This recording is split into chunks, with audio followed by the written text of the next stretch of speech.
Well, the ice formations on the garage window are starting to melt. That's a good sign that maybe it's time to take Gage for a walk.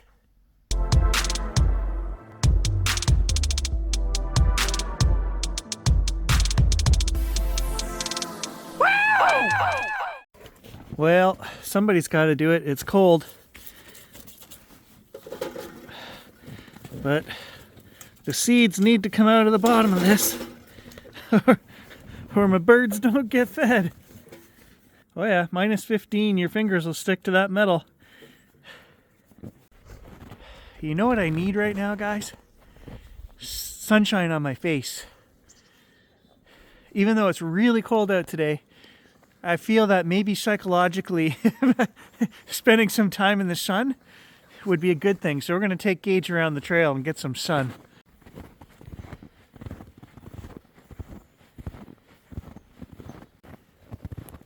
I feel I should be taking the sled around to pack the trail down. We did get a little bit more fresh snow, but exercise and sunlight are priorities today, I think. So we'll leave the sled parked for now. And I'm not even sure it's going to start, so well, it'll start, but is it going to give me a hard time? I'm still getting that 2282 error code, so we'll just leave the sled for now.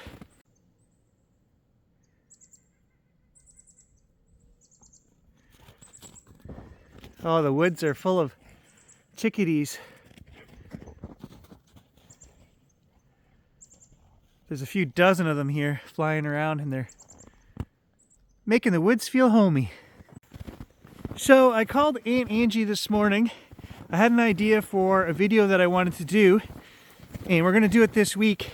She does a lot of family research, and she's gone back in history, I don't know, like 10 generations, and she has found some really cool stuff, and I want to sit down with her and just talk about it because we have British loyalists, we have Protestant, there's German, there's French, there's Irish. We have a super varied cast of characters in our family history, including those who worked with the natives, married the natives, therefore natives themselves, including one of our ancestors was the matron of the Bear Claw. And she would have led her tribe as a chieftain, but she died at an early age. And Aunt Angie has that whole story. And there's just so many cool things I want to talk about. So we're going to do a video specifically on my family history. And I'm wondering if maybe I should even run the spirit box a little bit during that. But, actually no, as soon as I said that, I realized, no, we're not going to do that because Aunt Angie also told me there's still strange things going on at Aunt Angie's house. And when she was over last week cleaning, she told me about it. And Angie was going to tell me a story, but I stopped her because she already told me something weird that happened. She woke up the other night and you heard somebody say hello to you as you woke up. Plain as could be. If I wouldn't have known somebody came in the house and was standing there going hello. Right, and then she said, I have a strange story to tell you. And I said, okay, hold on, we got to record this. What happened? Okay, in the same bedroom, I have these pictures hanging on the wall, which have been there for 12 years. Yeah. Grandpa's baseball team, my granddaughter Emma, my granddaughter Sarah, and a picture of my daughter Shannon and Sarah. All of a sudden, in the middle of the night, the other night, Shannon and Sarah's picture fell off the wall and broke. Yeah, and they've been there for years. 12 years, going on 13 years. This isn't coincidence when these things happen, so somebody's trying to get your attention. And I asked you, and you said it was a male voice, but you didn't recognize the voice. Well, no. Because I was thinking maybe Dave, right? And Angie knew Dave before he became my stepdad. Maybe because it wasn't something that made me feel scared. Like I wasn't afraid or nothing. It was just a nice kind of hello. And I think like the TV's breaking because Aunt Angie's TV broke as well. And now pictures coming off the wall. It's like somebody trying to get our attention. I had boxes come off my shelf. So it's real. And somebody's trying to get our attention. Well, like I say, these pictures, it's still the other pictures are still hanging on the same stuff. Now it's just sitting there. I got to go buy another frame for it. See if it comes down again. Let me know. No, maybe I'll buy a frame where it just sits like this. Sit it on the dresser or something. Yeah, exactly. So I think I'll leave the paranormal side out of that video if I'm going to go over to her house, she probably wouldn't say anything, but you know, then if the TV breaks again, I'll get blamed. So we'll just do the video on family history, but paranormal is also on my mind because you guys know that I've done a couple of videos on the fish tank here in the last few weeks. Now, many of you have said you don't hear the voices that I do, or what they're saying specifically. Many of you say you do hear the voices. Many of you do say you hear what I hear.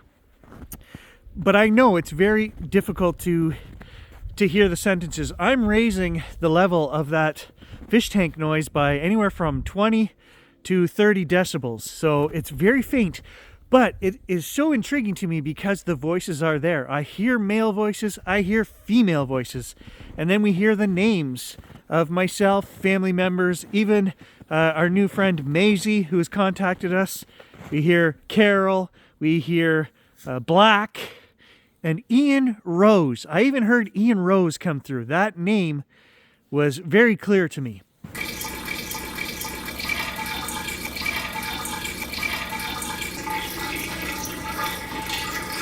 So it's absolutely intriguing.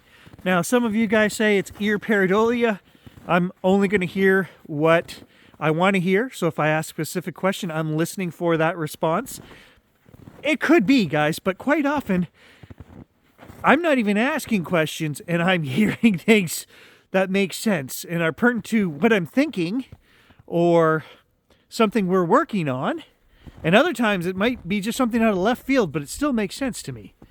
And on that note, I have to point out that I also did a video just working on the hot tub the other day, and there was another disembodied voice captured on the phone as I was doing that work. And I was cleaning the hot tub, and I'm pretty sure that the voice says scrub. And I believe it was a female voice. And I noted at the time, during editing, that the voice that's captured, the phone is recording in stereo, left and right. The voice that's captured comes through only on the left side. So if we were to say that this is simply, you know, my coat rubbing on the hot tub or something ambient being recorded, it should still be recorded left and right. And it's not. So that makes me think, guys, that we definitely captured a voice. It's strange. It's not just something that we are mistaking as a voice. I have also looked up, very briefly, how to do a tarot card reading using a normal deck of cards. I've never done a tarot card reading in my life. I have had one person do it for me, and that was the week this college friend of mine told me that I was going to lose a very close friend, was the reading that she did for me. And the following week, my best friend died in a trucking accident. And that terrified me. I never spoke to her again. She was a classmate of mine, and it just freaked me the hell out. And nope, didn't want anything to do with that tarot or anything like that back in that day. Spiritually, I was not ready for that. So I have, in fact, looked at what do the cards mean when they are just regular playing cards. How do they relate to a tarot card? I don't know how to read these things, guys, but I did look up that you lay 3 down. You can do just a basic laying of 3 cards. And the one video I watched showed doing that twice. And then you turn the first set over and you get your reading from there. And I did find a chart online that shows what each card in a regular deck means, how it pertains to the tarot deck. Okay, so what my plan is, maybe we'll even do it this afternoon. Kaylee and my wife are going off to the gym and volleyball. Gage and I will be sitting around the house later this afternoon doing nothing by ourselves. Maybe we'll lay out these cards, and I want to run the Spirit Box app at the same time just to see what voices come through as we're doing this reading. What I'm going to have to do is turn over the cards and then look on the computer. What does that mean? Because I don't have a clue. But we will ask the spirits before we do this. Maybe we'll ask a certain question or a train of thought for them to give us information on. And then we'll do it. I'm going to film it just for posterity's sake. I don't know what I'm doing. What are we going to get? No idea. Again, it's just another experiment.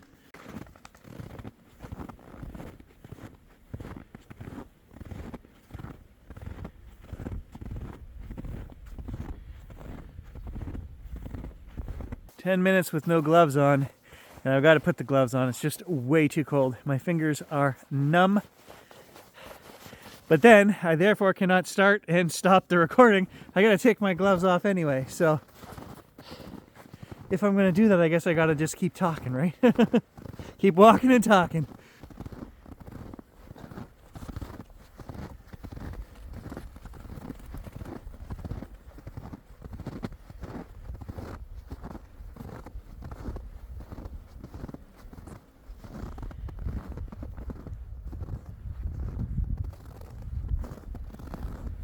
So even as I'm walking along here, I'm getting a sense of Carol coming in, giving me, I don't know, the feeling that she wants to talk to me and that we should do this video on her, but I'm not going to do the video entirely on her. I'm going to give her a chance to say something to maybe influence the first cards we turn over.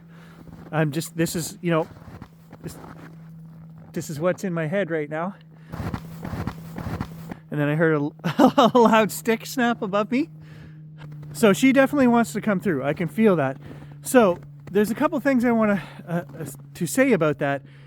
That Maisie mentioned in her last email to me that some of the stuff she sent me in the first email was contradicted in the second email. And I've noticed that from these guys as well.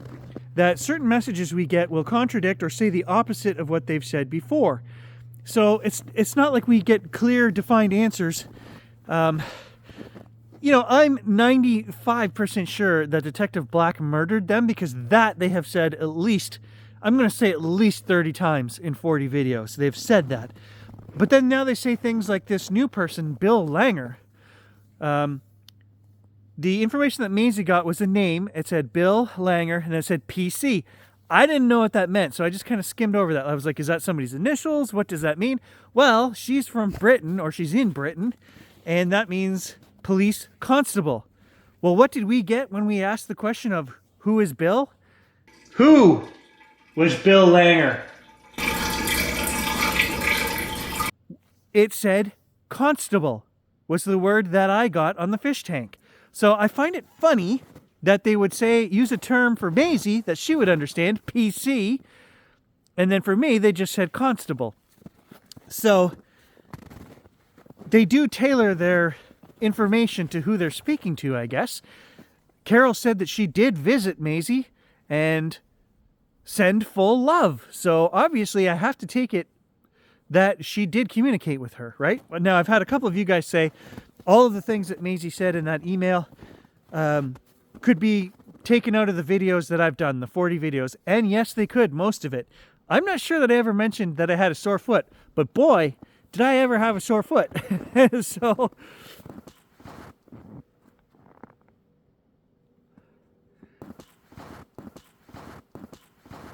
and there is a second loud snap in the trees above me. That made the hair stand up on the back of my neck right now. I have shivers going down my arms.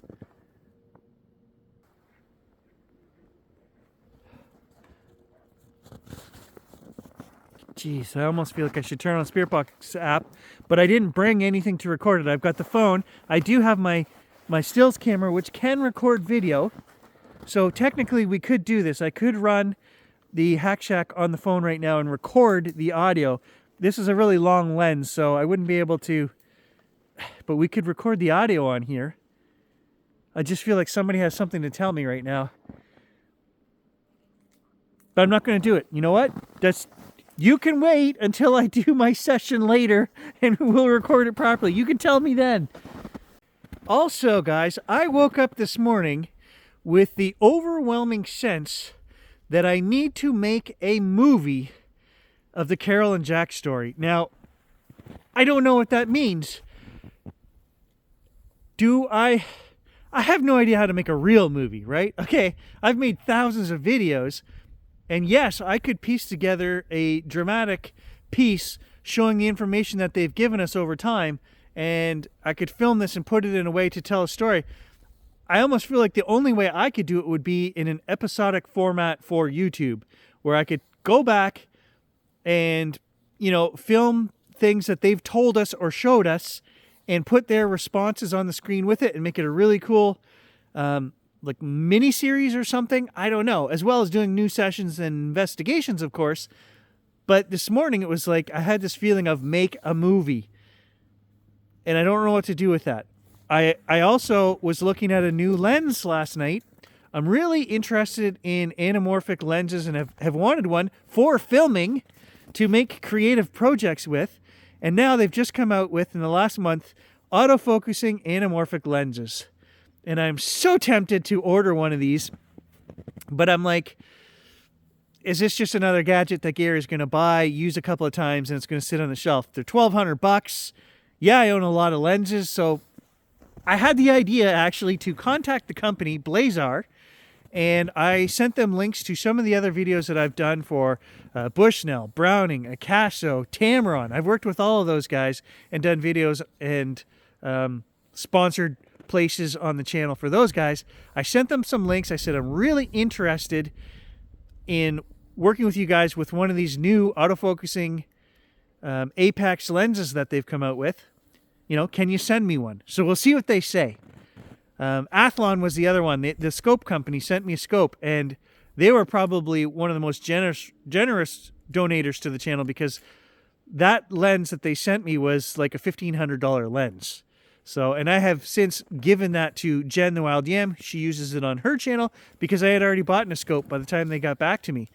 But I would love it if Blazar would send me a lens that we could use for projects. And I think if they do, I already committed to Carol this morning as I was typing up that email. If Blazar gets back to me and sends me one of these lenses, we're going to make her a movie some way, somehow. Guys, I've even been thinking about, I know a couple of the young students that work up at the college, or sorry, they're taking courses up at the college, and it's in broadcasting. They have access to cameras and film, and I also thought there's a bunch of them that I'm sure are aspiring actors and actresses, and could I get some of their friends, or these young ones that I know, to work on a project like this with me? Because I don't know, guys. It's just me and the dog. How do I make a movie about a 50-year-old murder case? I don't know, but I know that's what they want me to do. All right, we're going to make our way back to the house, and that's what we're going to do this afternoon. We are going to set up the tarot card experiment while running Spirit Box apps and just see what kind of responses we get.